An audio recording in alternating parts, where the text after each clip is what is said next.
Everett Today, March 20th, 2024. We've been off the air for a while because we have a beautiful new studio.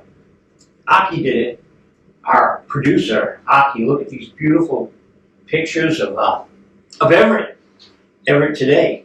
And of course, my co-host is Darren Costa. Hello, Darren. Hey, Joe. Good to see you. Good to be back. So today, exciting guest. We have Scot Lehigh, who's here to speak about his debut book, Just East of Nowhere, which is a gripping story of doubt, damnation, discovery, set in a struggling corner of Down East Maine. It is because I read it. Oh, I know. And I want to give you a little bit of background on Scot. Please. Scott's a longtime Globe reporter since 1989 and currently a columnist. He has an extensive experience reporting on political campaigns. He started his career as a freelance writer out of Eastport, Maine, which entered the book, his debut. He also, worked at the Boston Phoenix prior to that, where you would know is a Pulitzer Prize. He was a Pulitzer Prize finalist for his presidential campaign reporting, so hopefully it goes into that a little bit. So that being said, I want to welcome Scot Lehigh to Everett Today in his debut novel, Just East of Nowhere. Welcome, Scot. Thank you guys very much for having me. That looks great. Thank you. This is Everett Today, but Everett tomorrow is going to look a lot different because there's lots of development happening. So it's going to be hard to keep up with the changes, but I'd love to know, Scot, where did you develop the idea from Just East of Nowhere? You know, honestly, working on that book was so long. I wrote it, rewrote it, and wrote it. I could not, sure, I always wanted to get a novel. I always wanted to write a novel. And I wanted to write a novel that was set in a small town. People always say, hey, write what you know. I lived in Eastport from the time I was 10 till I was about 22, so I knew the area very well. Eastport, I should say, as far as you can go northeast on the west Atlantic coast before you hit Canada, essentially. So it's 30 miles from the nearest traffic light, and it's a very remote community. So I wanted to write that story, and a story about the difficulties small towns present, paying and leaving. I also wanted an element of identity. I think you guys remember the murderer Charlie Manson, probably the center of horrible cult figure. The idea for me of the sort of the story in the book about trying to find a father you don't know who turns out to be an evil guy. Anything that I read about Charlie Manson's son. Charlie Manson writing a letter to a young man who was his son. Imagine getting a letter saying, "Oh God, my father, Manson." I believe that's what he wrote. But as I say, I worked for it so long that I'm not sure exactly that plot this came in, but I wanted to do a small town, a rural thing, a book about Maine where I spent a lot of my childhood. And speaking of being from a small town in Eastport, how did the actual town react to the book? Well, I was very honestly, because it's not, a lot of fiction is sentimental, and a lot of small town fiction is sentimental. They act as though it's just the greatest thing in a small town. I did not find that to be the case, and I tried to present kind of a look at a small town, the goods and the bads of it, and I was worried how Eastport would react. But the book sold, I think, 300 copies there. It is a small town. It's under 1,500 people, so it's done quite well there. And people have done it. A lot of people aren't going to come up that, I hated your book. But people who I've talked to have been quite nice about it. I've done it a couple of times, come out, and they have taken the good with the bad and article kind of about a story of what it was like to walk in. That's a fifth of the population. What do you say? That's a fifth of the population in Eastport. It's. I mean, it could be tourists and other people who have bought it. But yeah, it's not a big town. So there are two places that are selling it, and they've. I've been up there and did do a couple book events, and been really, as I say, quite generous about it. Particularly because portray the town a little bit is down on its luck. It's a little bit beyond the tourist. It's trying to remake up a little bit about an art center and a beautiful place for vacation. But it's a long way. I think my portrayal may have been a little bit with the different folks to see. It's still a little bit nicer. Is there a library there? Oh yeah. PB Memorial Library. What is it there? I'm quite sure. Yeah. But there's not too much. One of the most poignant things. I went up 2 years ago, which I would be better here, but to deliver eulogy at St. Joseph's Church for my best friend, Dean Paul, who was in school, who died. And I was looking at how raised to say, I'm not myself not Catholic, but both Dean and my high school, Wendy were. We used to go there for midnight mass. Both Dean and my old high school are now dead. It was just a strange kind of chop, going back to your past. But anyway, I don't mean to get into it. Diverged into that story. But yes, it's a small country town. But it used to be the capital of America, essentially. Something like 17, I think back. Now they've all kind of burned down and gone. They do a little shipping out of it, and some tourist boats, cruise boat stops, but there's not a huge economic engine there. So given kind of the nature of the town and its population, has anyone there come to you and felt that they were drawn to the character as themselves? I some people.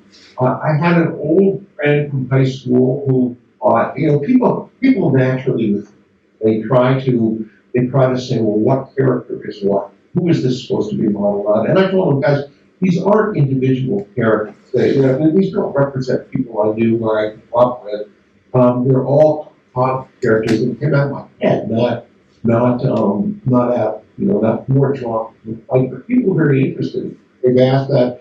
I had one old friend say, well, wait, now this must be based on my boyfriend because his parent run an oil distributing company. That's what the character does. No, I just needed something that someone would do in this kind of business there. And so there's been a little sleuth work that way. Who is this girlfriend, this person supposed to be? Did this happen? But as I say, none of it. It's not drawn from real life. Occasionally you take a character. My main character has real rage issues. He gets in a violent fight that gets him sent away to prison, essentially, in the youth center for a year as part of a plot. We've all known people like had violent tempers, and I wanted to be careful to say that's not anyone I knew. That's just the character I gave here. And the other characters who are torn and leaving, and there's one who's quite kind of a badass. Then you're not trying to say this represents that person or the other. So I'm trying to. No, I don't think any read it that effect. Let me say that. The only person who I think really didn't like the book, said, she said, I read your book and I've been run over by a truck. It's full of violence and foul language. As I say to people, there's no more foul in your average Taylor Swift song. And there is some violence. There's no doubt about that. Not gruesome violence. It's not. God, I just read recently Cormac McCarthy's Blood Meridian. And oh boy, is there a lot of violence in my book isn't any here. But it's a story. A lot of people have said, I'm quite proud of this, they said, God, I picked it up because my friend started reading it and could not, I liked it so much. I read it in 2 seconds. And I've had a lot of people say, wow, that was such an intense book. Are you going to see it? They're quite pleased with that. Carolyn Shue, who many years ago wrote a book, The Beings of Maine, was quite low when I was in college, usually doesn't give me, she usually doesn't do verbs, what they call advanced grade was.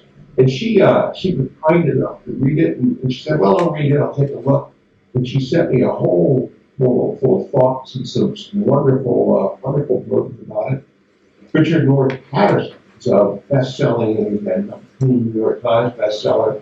Read it and called it a terrific novel and gave me a blurb. So, there's been in Maine, the TV station has done something, a segment on the book and written about, my paper did a little piece on it, and the Portland Press Herald and some of the main newspapers have done nice reviews on it. So I'm pretty honored by the reception it's had.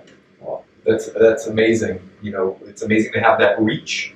And a theme in the book is really staying versus leaving, right? This small town Eastport. Outside of the violence and other feedback that you've gotten from your mother, how do you feel about leaving Eastport? Oh, when I grew up in Eastport, I moved there from Fort Wayne, Idaho, although I lived in Maine 2 times previous to that. So upstate Idaho was bigger, maybe 25,000, something like that. So I was used to a little larger place. So Eastport felt to me honestly, a little claustrophobic, a little tiny. And I wanted to work for a daily newspaper, which was frankly impossible, because Eastport doesn't have a daily newspaper. Marion doesn't have a daily newspaper. It's served by the Bangor paper. The Bangor's about 2.5 hours away. Bangor Daily News. So I knew that to do what I wanted to do, I was going to have to leave. And my characters feel that the feeling of the form between going. Because there are nice people. It's a beautiful place, particularly in the summer, just surrounded by water. It used to be an island. It was called Moose Island. In fact, it was seized from America in the War of 1812. A British battleship came sailing into the bay, and Eastport became part of Canada until the Treaty of Ghent, when John Adams was a negotiator there, negotiated this return in the United States. But it is remote, and it's hard to get up on there, honestly. Before I left Eastport, Maine, I don't think I had ever driven in traffic any busier than maybe Bangor. And then when I went to college, I spent a little time as an intern for Ed Muskie, who was a senator, and I went to Washington. I remember one day they sent me across to pick up his daughter and drive her to the airport. And it was just like a nightmare, driving in Washington, D.C. traffic, and lanes and busy, and to pick, because it was a small town kid, and it was a little bit of a thing. But it is hard to leave a small town because you know people, you've got good friends there, but you feel like there's a bigger world you want to get out too. And nowadays, picking up or dropping off at the airport is a big favor. And you brought up Taylor Swift. We're going to get to that. But just back to Just East of Nowhere, I wanted to dive into the characters and their development.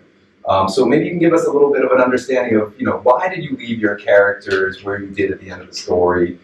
Maybe give us a little bit more about what will happen to Dan, Griff, and Susan, and even Sonny. Can you give us a little bit more on the characters? Sure. Yeah, and just to tell a little bit about Dan. Dan is the son of a single mother who knows nothing about his father. He's intensely curious to know about his father, and his mother won't tell him a thing. So he decides he's going to find out about who his father is, and he goes on a search to learn about who his father is. And he finds it out, not to give away the plot, but he finds out something very disturbing about who his father is. And another boy finds out too, and talks him about it. It results in Dan sent away to, as I said before, Maine juvenile prison.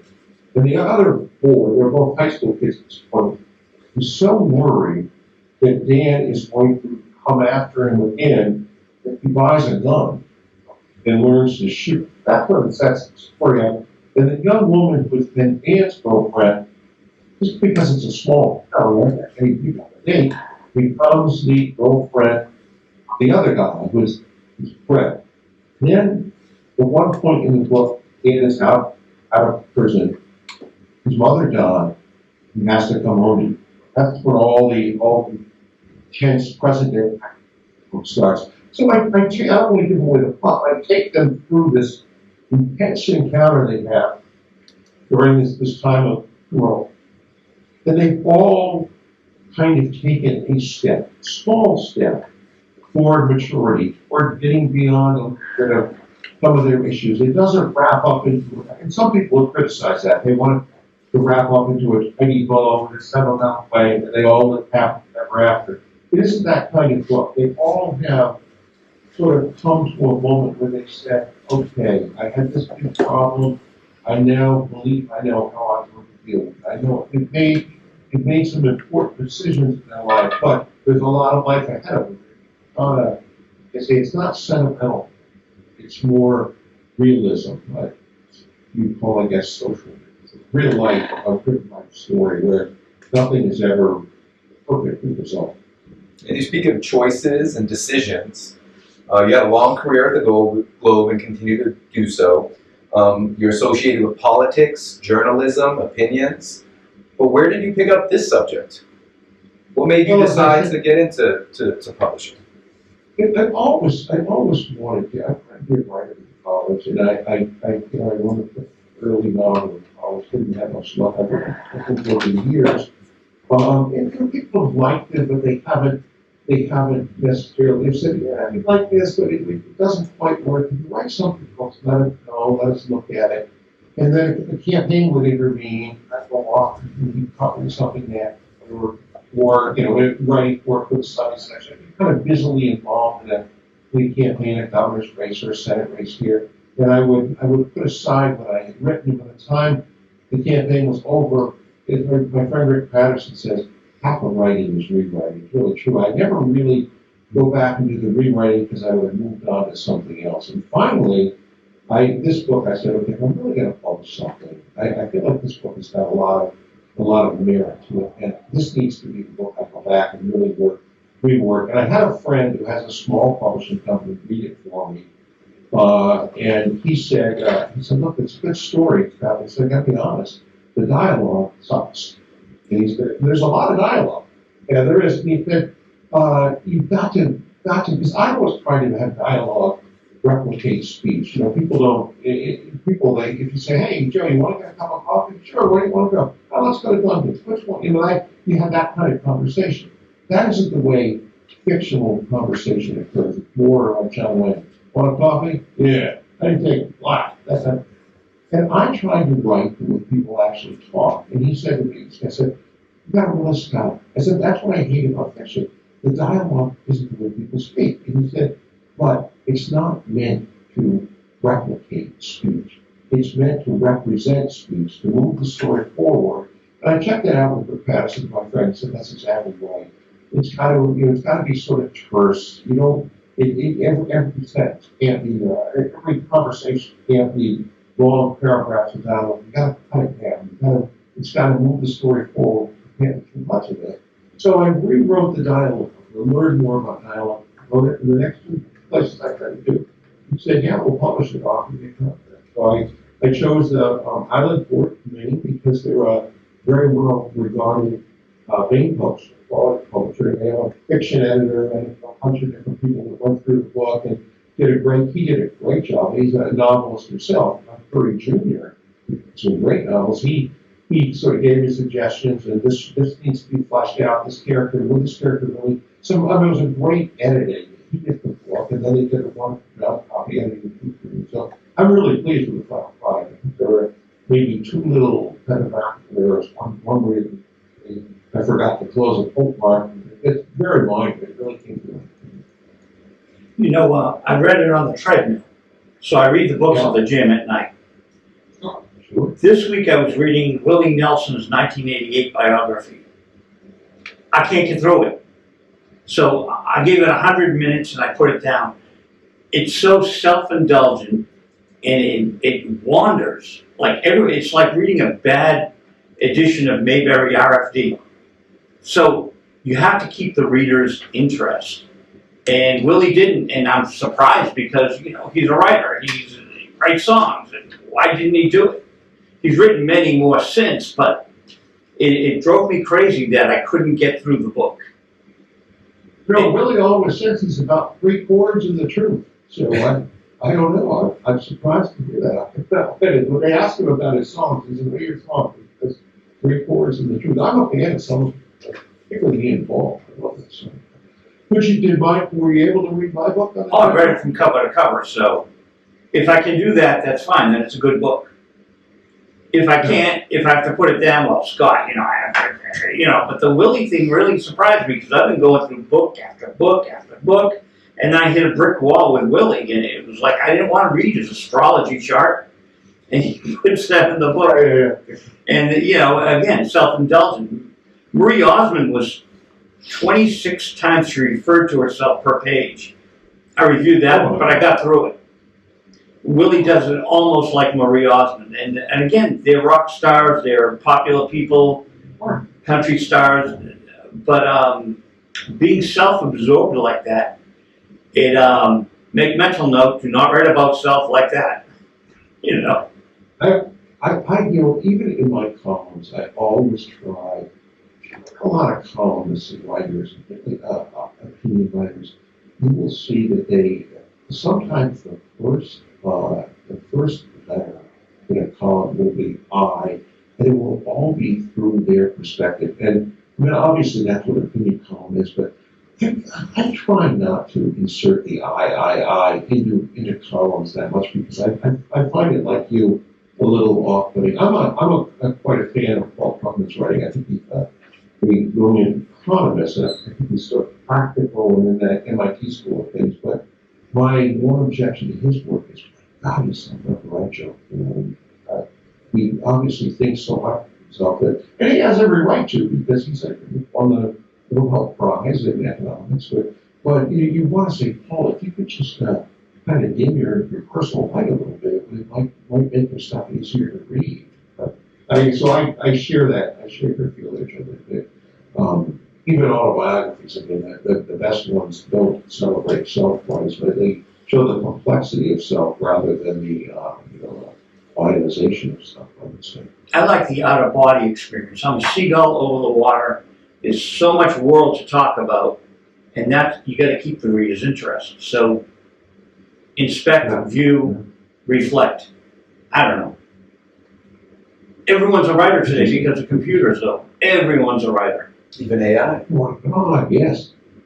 Can I just tell you a couple? I have a couple of books here that my friend Carol Benny just wrote this book about pencils, and you would say, what is there to say about pencils? This is a little 100-page book about pencils, and I gotta say, it is one of the most fascinating books that I have. You can read it in 2 hours, maybe 3.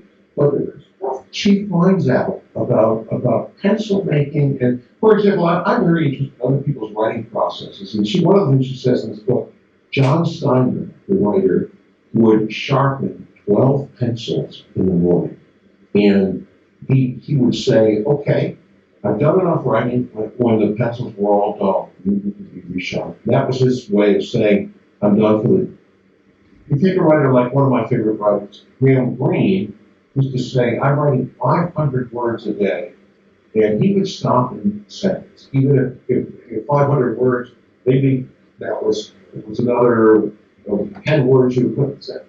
He would stop right there, fold up his little notebook, put it in his pocket, and go and have a joint. So it's interesting. It's interesting the things you learn. But I just want to lay aside that little book here. You said, not a little book, but a novel, a great novel about rock and roll.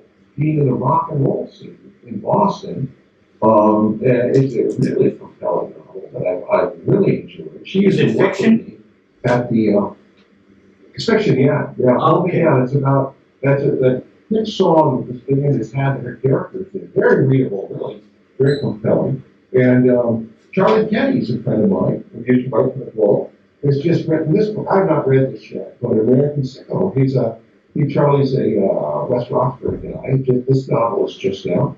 And I want to just pump one more by my friend, I'm sure you guys know him, Paul Brogan, who used to head the Boston Foundation and came to Boston and started working in the Kevin White days in the South.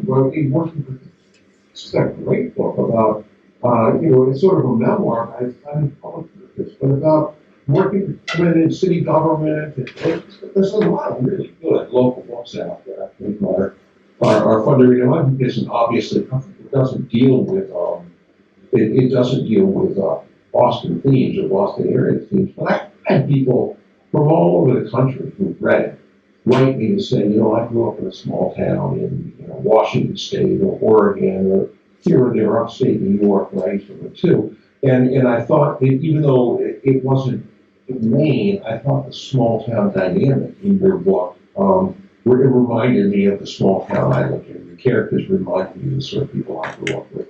And that's pleased me to know that it had a certain resonance for other people who wrote this book. So we spoke a little bit about your work as a reporter on political campaigns and now as a columnist. So I just wanted to get your impression. I want to give a little bit of my background here. I'm a former city councilor here, and I've certainly been involved with different organizations, including some of the students.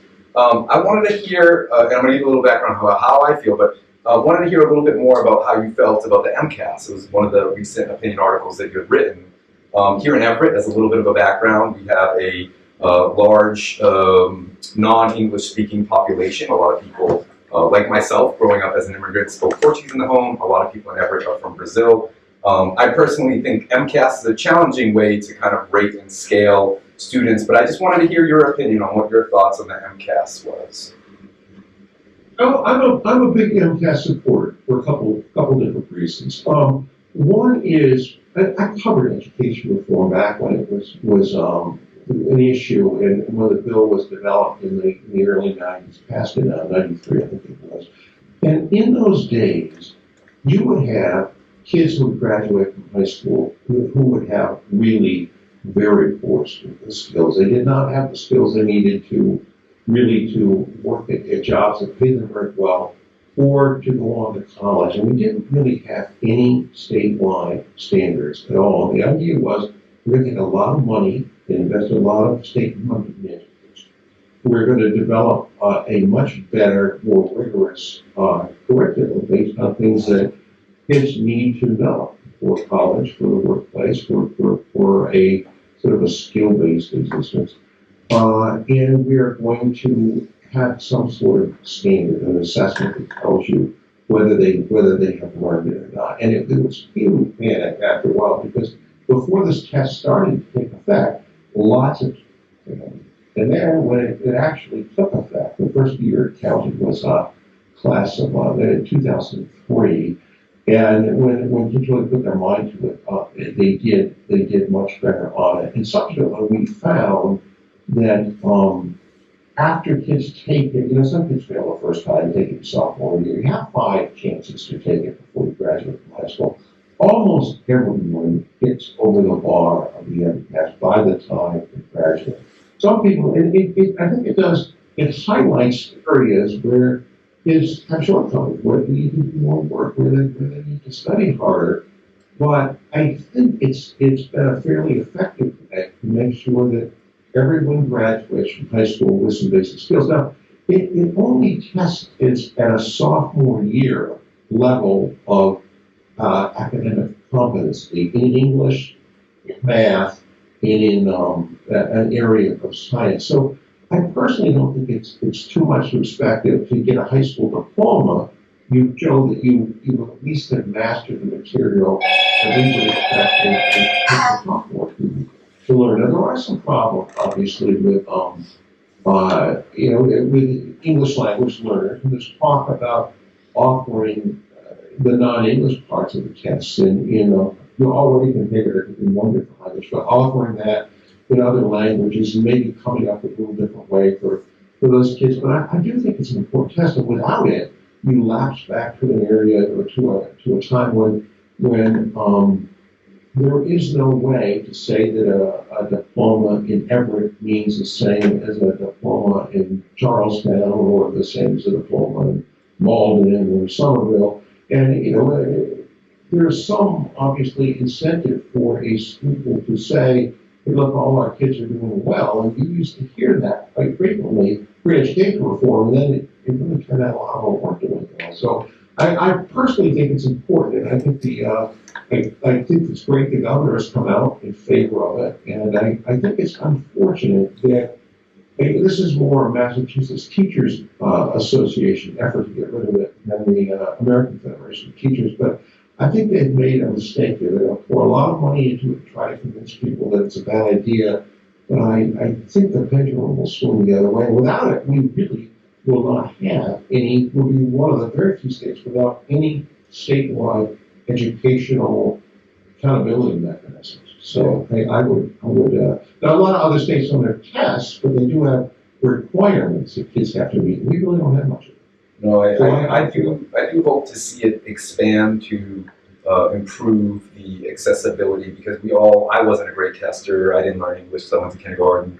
It was a big challenge for me, and again, it's, a lot of people here don't speak English as their primary language at home, and the test is just tailored, as to your point, standardized, where education and children and students it's really tough to standardize success and what does success mean and how do you get to success. So speaking of success, you had brought up Taylor Swift earlier. I know you had a pop culture and literary contest on your site, scotlehigh.com. The answers were Taylor Swift and Edith Wharton. Did anyone solve that contest, and how did those clues point to these two women? I had two people who solved it, both in Maine, and I both of my, I have a niece and a goddaughter who are both huge Taylor Swift fans. I've heard a lot about Koepp. I have to say, I think she's a phenomenal talent. And so I thought, I could go put two little allusions in to famous American women. And then at different points, I offer different clues and expanded it. And one of them is just as simple. On page 1, my character gets picked up by someone who gives him a ride after he hasn't been in Eastport for a long time. And this guy says to him, "Peter McKinney, remember me?" And the narrator says, "He did, all too well." That's Taylor's most famous song, or one of her most famous songs, "All Too Well." So that was an allusion to that. Then, as I say, I expanded it through clues on my website. But a lot of people got that one, but they didn't get the Edith Wharton clue. Edith Wharton was a famous, a turn of the century writer, Knickerbocker, New York type of writer. And she wrote a book called The Age of Innocence, which I absolutely adore. I got her age a little wrong, but anyway, she was some generations ago. And in one of her books, a character named Newland Archer, who's been in love, he's been engaged to be married, and then he's fallen in love with this newcomer to New York and society. And he has gotten married, but he wants to leave his wife for this other one. He doesn't. Years later in Paris, he has a chance to go see this actor. He's had his very new retirement, and he and son are up here, and she invited them. He's been invited to a party. He knows he's going to do that, and he goes to a bench outside his son. And he sits there and decides he doesn't want to see her because it will sort of recontextualize for him what his life could have been. He just could confront that. And I have a scene like that at the end where my character, Dan, sits outside a bench looking at the door like his girlfriend. So that was an illusion. Then I had some other clues too. But yeah, two people solved it. And I'm giving them paintings that an Eastport artist painted and sort of traded me for some of the books. It was hard because I don't know if a lot of people would have gotten Taylor, but I think the importance a little more removed. I love the paintings as a prize, but your beautiful painting behind you, you've introduced as your wife's painting. Will your wife be giving away any paintings to some contest winners? Because I might enter your next contest. Oh, thank you. That's Marcia Crumley. You can still work at MARCIA, MarciaCrumley.com on the web. She's been an artist now for probably 25 years and does a lot of beautiful, what she calls a kind of imaginative, not strictly representational, but imaginative or interpretive landscapes generally. So, is it Maine? Thank you for that. I'll tell you something. Is he painting Maine? It's a beach scene. She is a she's from New Bedford originally, and I believe that scene might be Dartmouth, the beach area down there on the south coast. But she does a lot of main paintings, but it's not the main sort of sentimental obstacle painting. It's more kind of as I say, an interpreted landscape. Now back to Taylor Swift. But I was at the inauguration of the Everett Councilors and Select and whatever, the school committee, with one of our studio audience, with the guy named Paul, who's out in our studio audience today.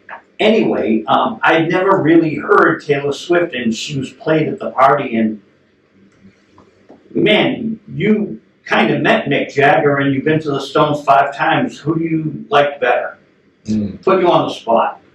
well, comparisons are odious. As Jordan Carr said, I'm a Rolling Stones fan just from the back. I remember painting my house in Eastport, Maine, scraping and painting it when I was 12 or 13, and listening to their album, Painted Black. I must have listened to it 100 times, but I had a little portable photograph. And those songs are just kind of drilled into my head, and I love the Rolling Stones. But Taylor Swift, I have to say, there's a tendency for people my age, old baby boomers type of thing, to disparage her. It's a huge talent. Her songs are really well written. They're well performed. They're funny. They're introspective. I think she is just an amazing talent. When I was a kid, Carole King had come out with Tapestry. It was an album that sold millions of copies, and all the high school girls that I went to school with loved it. It was and I gotta say, I think it was a formative experience for them. Taylor's work is just as good in my mind as Carole King's work. Her songs are just as meaningful. Blasphemy! Blasphemy! Well, Carol is genius. You know, that's what they say. That's what people say when I say that. But if you listen to All Too Well or Anti-Hero or Take Me to the Lake, some of Taylor's work, or I bet you think about me, a song making fun of one of her former boyfriends, Jake Gyllenhaal. The songs are really well done and really poignant. And I gotta say they are. I mean, I realize a lot of people in my generation say what you say. That's heresy or that's blasphemy. They can't. But it is very good work. Okay, so today I'm going from here to a meeting, and then I'm going to my vault. I've got like 50,000 vinyl albums. Taylor Okay? Swift albums? None. 0. But I mean, I'm going through Stan Kenton and Glenn Miller, and I'm talking about classics, and I'm giving away to Sabres 20 cases already. I pack them up, the stuff I don't want, and I just see this as like, wow, this is millions of dollars worth of records, because it costs millions to make these vinyl albums. People don't remember Glenn Miller. I mean, his fans have died off. And so this whole Taylor Swift phenomenon, for a man that has all these records and soundtracks galore, and I know so much about it. I mean, I'm immersed in music daily. Right. She's not in my life. So, It needs to be. So. Well, no, you couldn't get away from the Rolling Stones. Taylor Swift, all sorts of Pink. They're not in my world because it's all categorized now. It's not like we had top 40. And now the top 40 today is not what top 40 was. Taylor Swift dominates my house. Why? Because I have children and they rule the Alexa. So they dominate my house. I won't speak on how I feel about the music. What I will say is she's an excellent businesswoman. Oh, speak about how you. No, I'll keep listening. It's on in my house 24/7. So I obviously do support her music. But what I will say, amazing business person for sure. I've kind of watched from a distance. Oh yeah, I'll give her that. And so I'm going to bring it back to Just East of Nowhere, a novel by Scot Lehigh. Oh no, we want to talk about it. We talked about it before we went on the air. That we could talk Rolling Stones or George Harrison stuff. Well, I want to bring up one question, make sure we get this, because you did mention your independent publisher. I think it was called the Island Port Press. Is that right? I like book press. Okay, and it seems like they have inspired you to approach novel writing in a different way. I've certainly struggled myself with putting words together. I enjoy writing myself. Do you have a novel in the works, a sequel to Just East of Nowhere, or something else in the works? Better than just yes. I've got a new. I'm very proud of this book, but I've got another one I'm working on. I have a good first draft on. I'm going to call The Swimmer, and it starts with being at Big Poppy's last game and an encounter or a meeting I had with someone I had not seen in 20 years, and she said to me, "You're the swimmer," and I said, I couldn't remember the name. I said, No. I'm not the swimmer. I'm not a swimmer. I swim, but I'm not a professional swimmer. And she said, "Oh, yes, you're the swimmer. You saved that little girl from drowning in the pool at that party all those years ago." It's something I had completely forgotten about. We were at a party in Andover, and I was half on sitting on a chaise lounge, and I happened to look over at the pool, and there was this little girl. She wasn't turning her head to breathe. And she was kind of flopping in the water. And I said, "I wonder why she's not turning her head for air." And I said, "Scott, you idiot, she's drowning. She can't." And there was nothing here all over my part except to see her. So I jumped over a small chair or table and jumped in the pool and picked her up, slapped her back. But I completely forgotten about it. And things that unspooled from that incident gave me another, what I think is a great story for a novel. I've got a good first draft, but again, it's a campaign. It's so hard to sit down and just concentrate and write. And I'm at the point where I need to print it all out and really take 4 or 5 days or a week and just look at it and say, what that holds and what doesn't. Scott, yes, I up in Maine where the library is, do they have library networks? Like here we have Minuteman and a bunch of networks. Yeah. Okay, so I was in Reading one day and there's another boring book, but there were like 50 copies of it. I say another boring book like I'm referencing Willie Nelson. I thought you were referencing mine. No. But anyways, this white covered book, I have a copy of it and it's like, okay. But people would come in, they got the book from all the libraries in the network. So they all donated their books so they could have a weekly read. And then all the readers come in and talk about the book. Have you thought about that for your book up there?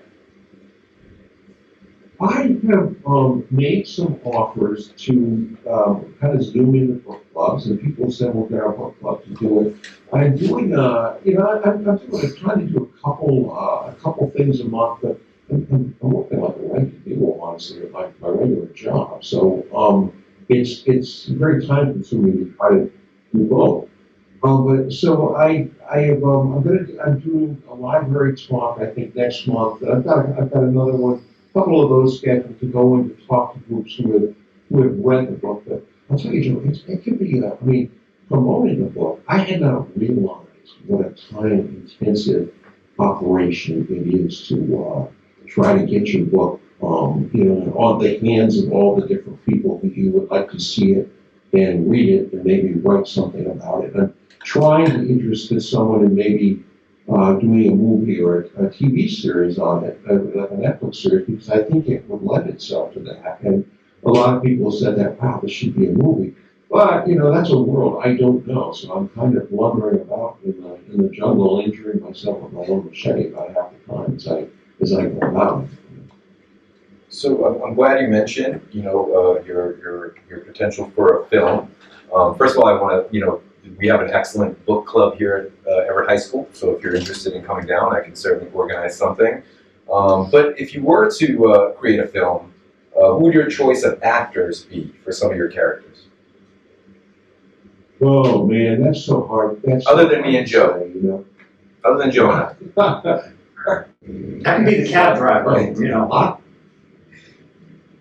I love the young woman who I can't remember her name, who's in the stuff Emily the Criminal, and she's I should have a name on tip of my but I don't.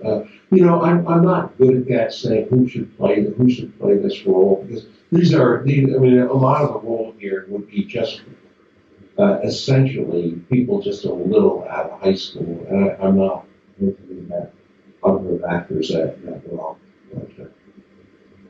So are you I couldn't. Are you a paper edition guy, a Kindle guy, or an audiobook guy? And do you have any plans to convert Just East of Nowhere, a novel, into an audiobook?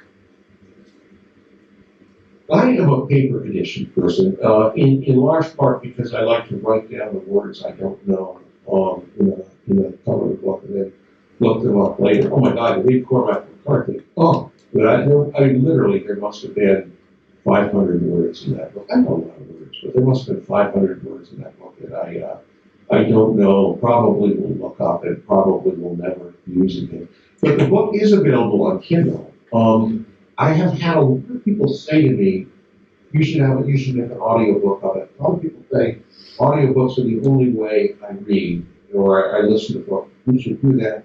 I probably will at some point, but I haven't really, you know, I'm not at the point where I've had the time to devote to that. I need to think about whether I would read the book myself or whether I would get someone to read it. I had a friend who was sort of interested in reading it, but she was going to, produce a chapter or two and see what we thought, but I think she lost interest in. So I don't know, what kind of voice do you need a main voice? Do you need and I can do a main voice if I have to. It's a little bit of a different way of talking, but I'm used to it. It's a very good question. I should do an audiobook because I've had probably 3 or 4 dozen inquiries about that. Is it available on audiobook? And I feel like if I could do it for not huge money, I have it recorded, I probably could. But Here's how you do it. You don't do it. Well, here's how you do it. You go to like 50 cable TV stations, and you read a chapter at every station, and it's done. Free. I usually have authors, if you were in the studio, I would have you read from the book.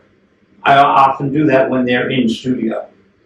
And that's a good idea though, because people can, if you do like 5 pages per cable station and you do like 50, you're promoting the book and you're getting your audiobook done. It's brilliant. That's I'm glad to read a little bit if you. I don't like to read long pages, but I'll read there. I'm a little worried because of the Zoom sound. Okay, all right. But I like our conversation. We're going good with the conversation. I'd like to get back to the Stones. But anyways, so in fact, you went to the press conference with Mick Jagger, correct? I was in 1989, I think after the Steel Girls press conference.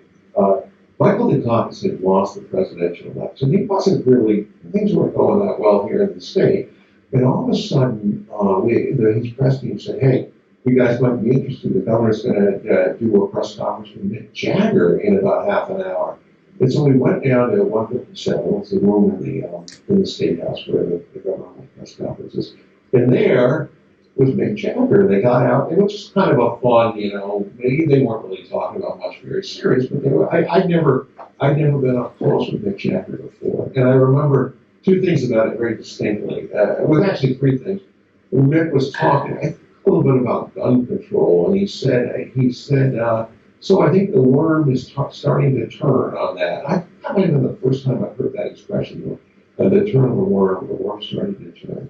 And then Dukakis said to him something like, look, Mick, when are you going to give this up and do something serious? And Mick said, Governor, ask me that when I was 32.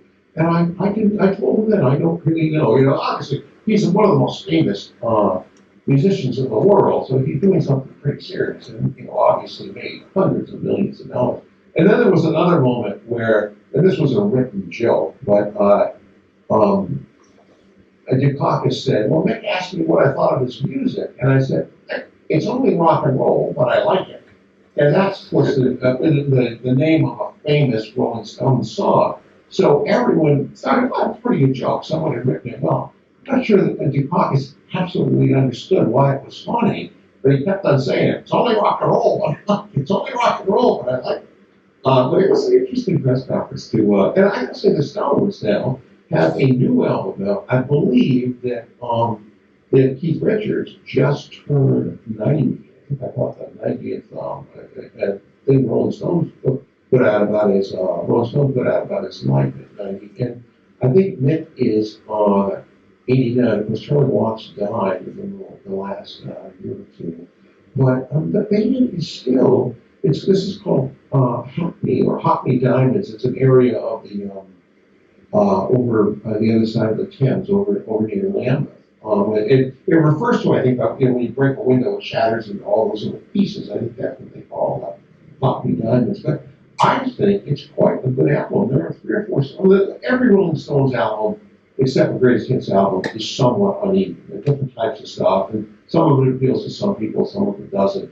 But this is as good as, I liked the Bigger Bang some years ago, and I think this album is really quite a good album. And it makes you feel good in a way, because you say, wow. And if people can hear things, the songs are still doing it. Don't Be Angry With Me is one of the probably the big song.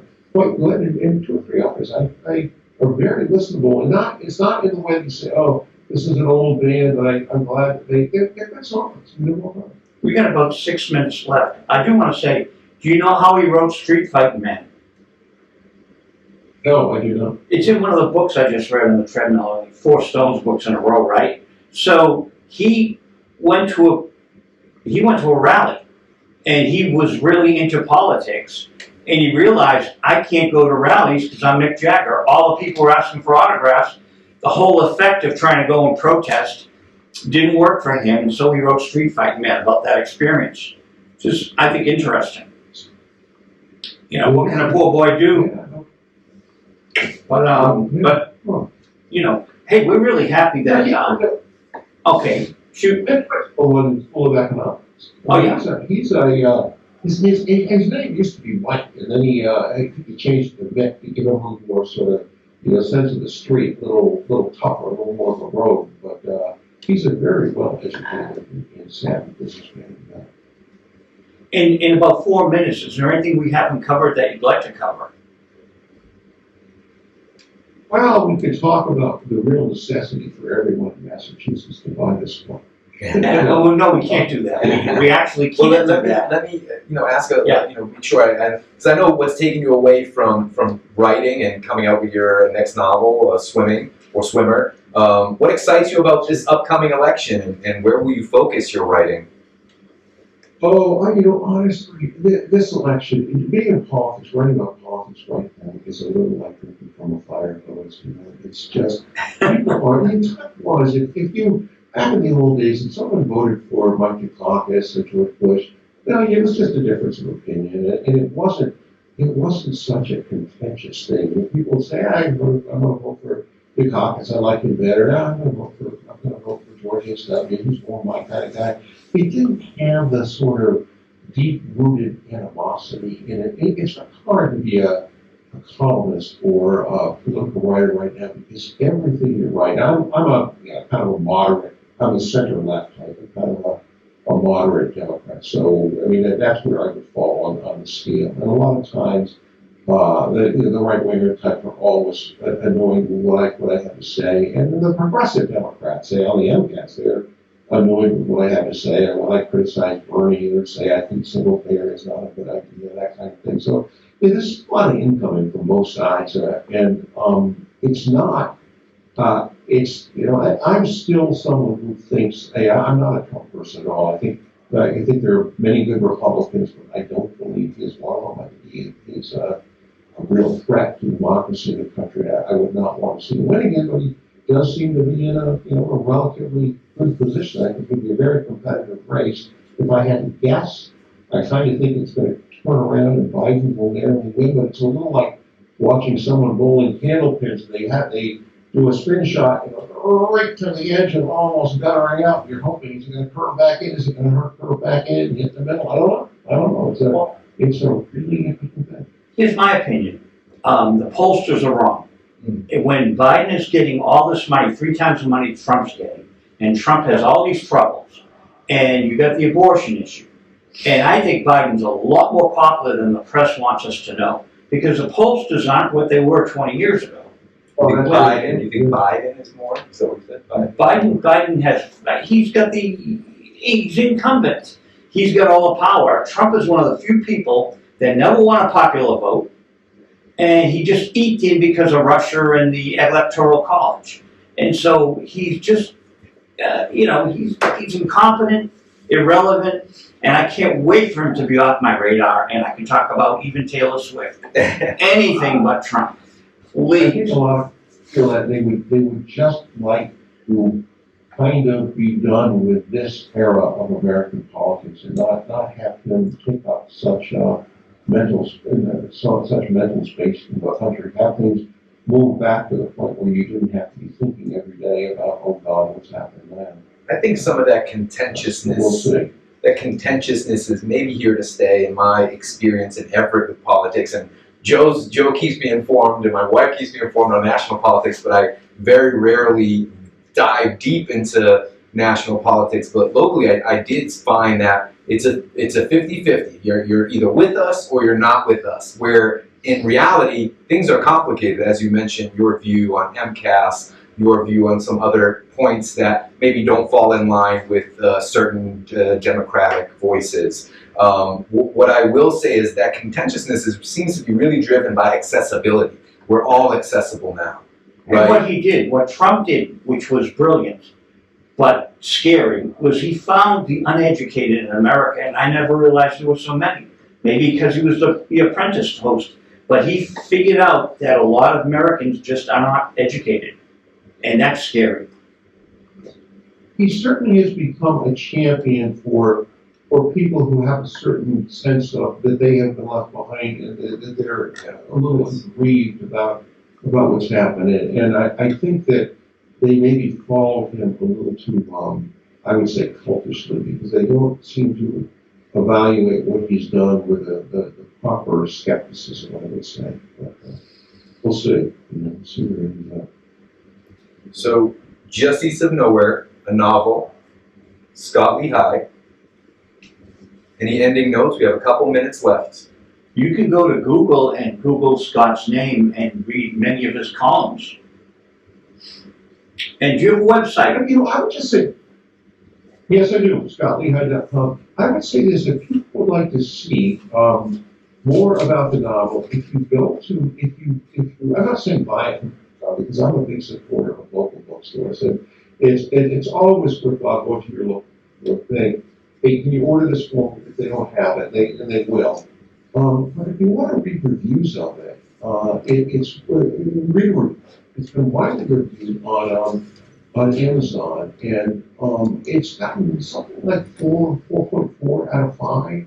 People have really been, not everyone, but a couple people said, I didn't get the ending, I didn't get that. Someone said, hey, one of his characters named Susan, who's named Susan anymore? But by and large, I think if people went and read the reviews there, just by average readers, they would come away saying, readers really like this book and found it a good read. And also on Goodreads, it's not a little less well on Goodreads, but that's another place where people go and just regular readers go and read books. And I think about 4 out of 5 stars there. It's again quite good. And the WBZ did a review on it, Jordan Rich, and he started it this way. And I will only say this because he said it. He said, I'm going to start this the way I feel. Move over Stephen King. I mean, oh my God. Wow. He said this is really, he was very complimentary. That's cool. And I've got that review posted on my website as well. We got about 1 minute left. I want to thank you for being our first guest of 2024 on Everett Today. We are honored. It was great to read your book, On the Treadmill. Kept me entertained and you see, when I read on the treadmill, I get to go further.